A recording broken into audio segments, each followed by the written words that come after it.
Welcome to Chax Poetry Talks, a podcast brought to you by Chax Press. This is Charles Alexander. I'm your host and speaker. You can find Chax Press online at chax.org. And now, the podcast. Well, welcome to the podcast. Speaking for the second time of Robert Creeley after my friend, the gifted poet Joseph Lease, led me back here in a conversation yesterday. Back to the first volume of Creeley's collected poems, and this is from the period 1945 to 1975. Interesting thinking that in a time when American poetry is defined by the long poem, beginning perhaps with poems like Ezra Pound's The Cantos, William Carlos Williams' Patterson, H.D.'s Trilogy, and Helen in Egypt, Louis Zukofsky's A, Charles Olson's Maximus poems, Arc by Ronald Johnson. Creeley remains defined by the relatively short poem. I almost said small, but somehow his poems do not seem small at all. And of course, there are many of his poems which are continuing sequences, but still somewhat limited in length, unless you want to think of these two volumes of collected poems as, in a sense, being works, a work of its own. And that's an appealing idea, as long as it doesn't take your attention away from the individual poem and the individual moments. Late in this first volume of the collected poems is a book included here called Away. And the epigraph to that book is from the philosopher Ludwig Wittgenstein, his work Zettel, translated, which reads, "One can own a mirror. Does one then own the reflection that can be seen in it?" This, of course, to anyone familiar with Creeley, is part and parcel of his own investigation and enunciation of what it is to be, what it is to have substance, or does one have substance? What does it mean to circle in a life and possibly even come back to the same place? This sequence, Away, begins with the poem Away for Bobby. And of course, Bobby Louise Hawkins was married to Robert Creeley for quite a long time and certainly remained friends even longer. This begins, "Yourself walked in the room tonight, and it wasn't you. Your way of being here isn't another's way. It's all the same somewhere, maybe. And the same old thing isn't you. All the negatives in existence don't change anything anyway." Okay, that's just the very first part of this poem that goes on for 2 pages, and yet each little section with a dot or an asterisk between is in some ways separate. But this almost doubling of vision, yourself walked in the room tonight, and it wasn't you. Who is you? Who is I? In an earlier poem from the book Words, called The Pattern, Creeley writes, "As soon as I speak, I speaks.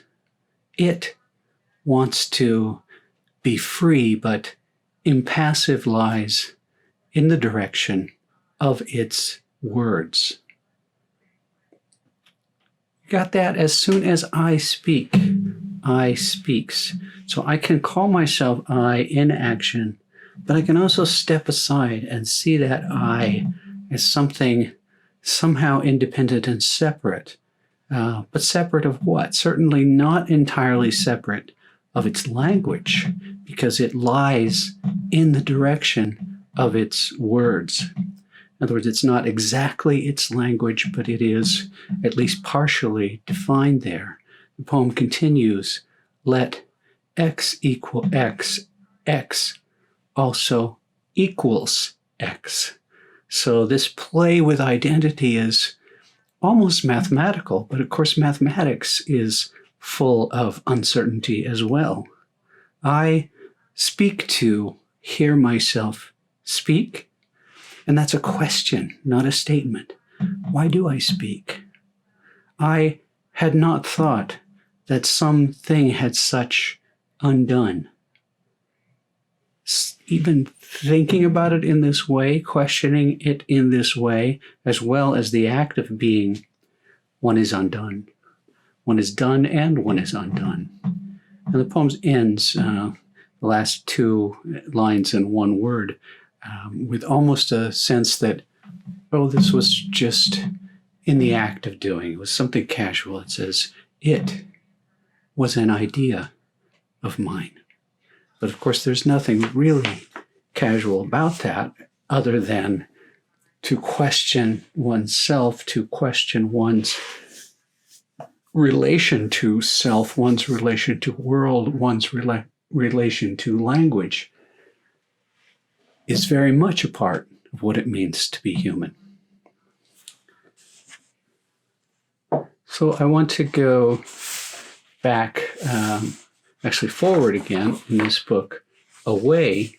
One of the, I don't know if there are key poems in it, especially for a poet of whom I keep finding key things wherever I look, sometimes in places I had not looked before. But there's an absolutely beautiful elegy titled For My Mother, Genevieve Jules Creeley, April 8, 1887 to October 7th, 1972. And I just want to look at the last basically page or a little more of this, and to understand Creeley's, or to look at Creeley's sense of self in relation to other, in relation to a kind of circle, but which might not be quite a circle because it goes on. Maybe it spirals of life. He ends one movement with your lovely, confusing discretion. And then, Mother, I love you, for whatever that meant, more than I know. Body gave me my own generous, inexorable place of you. I feel the mouth's sluggishness slips on turns of things said to you. Too soon, too late, wants to go back to beginning. Smells of the hospital room, the doctor, she responds to now, the order, get me there. Death's let you out, comes true. This, that, endlessly circular life. And we came back to see you one last time. This time, your head shuddered, it seemed. Your eyes wanted, I thought, to see who it was. I am here and will follow. So this endlessly circular life in which a human exists in relation to others, in which into that place of death, of course, one will always follow.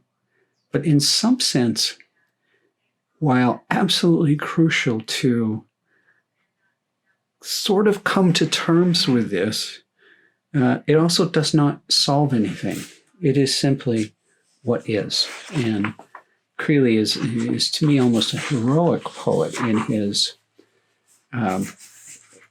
brilliant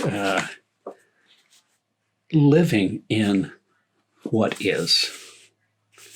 And of course, in looking at Wittgenstein and looking at that equation of language, I am, or as soon as I speak, I speaks.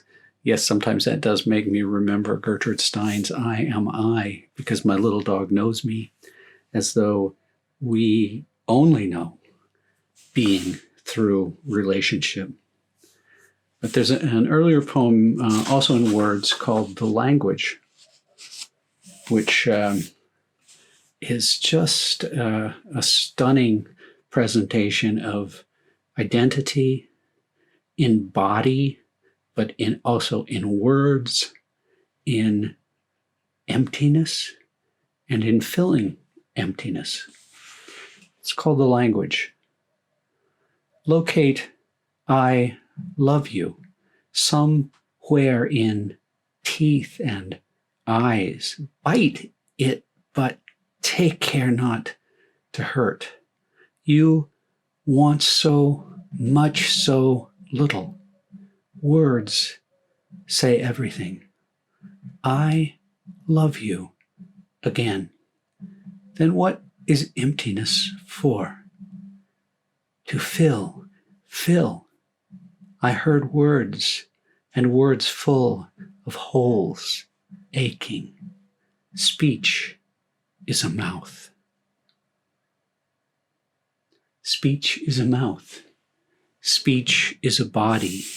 Speech is us. Speech is where we locate self and locate by saying, perhaps, I love you, which comes out of this teeth and eyes and mouth. But what is it? What does it mean? Do we know, despite knowing words say everything? And no matter what they say, there is still a kind of emptiness in living. Then what is emptiness for? Maybe it is simply for us to fill. Because there are holes aching. Speech gets us to them, through them. I remember Creeley in the late 70s, and possibly when I heard him again in the early 80s and then later as well, at least a couple of times carrying Wittgenstein around with him. And of course, Wittgenstein is a philosopher who teaches us in some way that language means everything to us, but in certain ways it also may mean nothing, or we may not be able to say just what it means. Okay, I'm going to return just once to some of Creeley's first poems in this collected poems, a kind of place where he begins, perhaps, and yet is it that different from where he comes? Well, let's look at this return. It's from a small book called The Charm, and it is the first work in the collected poems 1945 to 1975. Return. Quiet as is proper for such places. The street subdued, half snow, half rain. Endless, but ending in the darkened doors. Inside, they who will be there always. Quiet as is proper for such people. Enough for now to be here, and to know my door is one of these. I think in that line, enough for now to be here, you have something that Robert Creeley contends with throughout his work. And in speaking to another and saying, to know my door is one of these, you also have Robert Creeley's sense of reaching to others and with others in a kind of company. In fact, I have one book of his from, let's see, what year is this? 1988, titled The Company. And the last poem in this book is titled Life.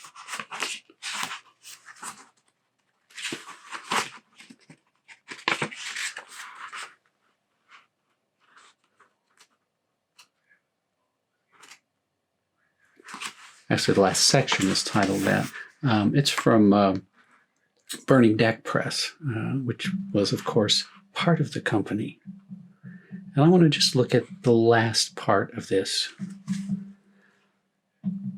But isn't the human just that echoing, resonant edge of what it knows it knows?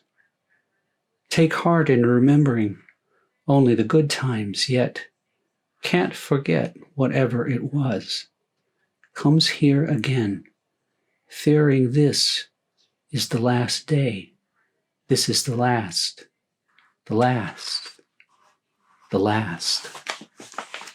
Where that sense of wondering where it goes echoes and echoes again and echoes again. If you read a lot of Creeley, you will find it echoing very often in your ear, in your mind. And that echo, to me, certainly helps locate I. Helps locate I in relation to you and in relation to this earth. His last book was titled On Earth. Thank you.